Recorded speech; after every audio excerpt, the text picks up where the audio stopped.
There's one thing people miss when accumulating wealth that completely affects their ability to enjoy everything they worked for.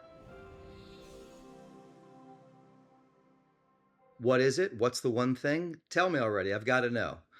It's spirituality. You've got to get spirituality into your money. If it's just an ego pursuit, it's never going to fulfill you. Now, don't click away just yet. Just answer this one question. Do you want to gain the world and lose your soul? Better to get your money, and forget spirituality, better to get your money in alignment with your deepest personal values and who you really are. If you want it to add up to happiness at all, if you want to be able to enjoy all that wealth and all that success, it's got to be connected to who you really are and what you really care about. Otherwise, the ego will drive you into the dirt trying to get you there. So, how do you get your spirituality and your money together? I'm glad you asked. I just happen to be talking about that right now, so I have an answer ready. You want to do two things. First, tap into your deepest inner wisdom. And second, see where the ego is running the show and cut it the heck out. Now, let's deal with part 2 first. Where is the ego getting involved in your wealth building? The ego is associated with struggle and strain and pushing and forcing. That's what it does. So if you're overworking, if you're grinding, there's a pretty good chance the ego is involved. The other thing that the ego loves to do is it loves to look forward. It's prepared to make you very miserable today for some payoff in the future. But be very careful because the ego always promises and never delivers. Just think about that bicycle that you wanted so bad for Christmas and you got it. How much is that bicycle fulfilling you today? You know, the one when you were 10 years old and you thought it would fulfill you. It's not really working anymore, is it? And that's the way with every single thing you've accumulated. Be it a house, a car, a marriage, doesn't matter, right? Once you have it, the ego turns its sights to something else. It doesn't feel fulfilled because the ego never feels fulfilled. So that wealth itself is never going to fulfill you. You should be somewhat happy and relaxed as you're building your fortune. I'm not saying you don't work hard. Of course, you've got to put in the time and you've got to put in the effort. But there is this kind of balance and there is this kind of ease that comes when you start to bring spirituality into the mix. Because it's probably doesn't need to be as hard as you're making it. So how do I start to include the spirituality into my day? Well, I'm really glad you asked.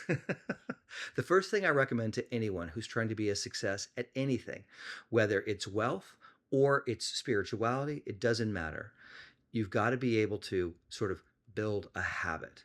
And the most important habit, of course, to build is a morning regimen. It is widely reported that over 90% of CEOs have a structured morning regimen. Do you think that's an accident? Do you think it's a coincidence? Because I don't. Because I have done this for the last 20 years and I understand the power of it. I have a half hour to an hour and a half every day that I devote to getting quiet and listening deeply within to help guide my choices and my actions. So if you want to be successful in life, this is the most important ingredient. It's the most important piece to install, the most important structure to build. It's the foundation of everything going forward. Certainly your happiness, but also that great business insight and the ability to sustain the actions that it takes to become successful and then stay successful. So when you start to, let's say for your morning regimen, you choose something like meditation, right? Or you choose something like two-way prayer, God writing, or you choose to tap in to your inner wisdom, however you do that, or you touch and heal a trauma, or you do some visualization. All of these things are very positive things, and we have ways of doing that that are super effective. And if any of this is making sense to you, you might be interested in attending my free Fear of Financial Insecurity 5-day challenge. It starts Monday, May 5th. If you're watching this video after that date, don't worry. The Financial Fear 5-day challenge will be available for replay. And it takes place in my free Unblock Your Brilliance community. And we do all sorts of amazing things there. We have challenges on building habits, on developing your intuition, finding your purpose. There's also an opportunity to work with me one-on-one. You can schedule a free introductory session in the links below, and you can also like and subscribe if you are enjoying this content. But when you start to do these things, it centers you, it grounds you, it slows your heart rate down. And when you slow your heart rate down, you start to increase your executive functioning, your ability to make choices and make good choices. And once you're slowed down, the most important thing is you can start to hear other voices than that panicked voice that's in your head running, going, you got to do this, you got to do that. You can start to slow down, and you can start to hear your own deepest instincts, right? And it's not just for your personal life, it's also for your business. Those deep instincts can inform you about which path to take. They can see further than your limited mind. When you start to connect to the infinite intelligence inside of you, you start to make better decisions. Because you're relying on your intuition, you're also starting to push and force less, and the process gets easier, more relaxed. You start to take breaks. You start to enjoy your life. The weekend where you would just always work straight through, you would take a couple of hours and you would bring some balance into your life. And then you start to find out that you're no less focused on your goals, and that you're not showing up. You're still succeeding. You're still moving forward. But now you're starting to live from flow and not fear. And it's all because you introduced spirituality into your money. You're becoming successful, yes, but you're enjoying the journey as you do it. And it's so important to enjoy the journey.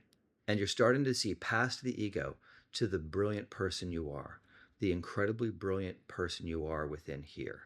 And that's the real key. It's just so great that you're building your own personal wealth. And if you've got all the way to the end of this video, it's great that you are thinking about getting spirituality into it and really getting all the joy out of all that hard work you're doing.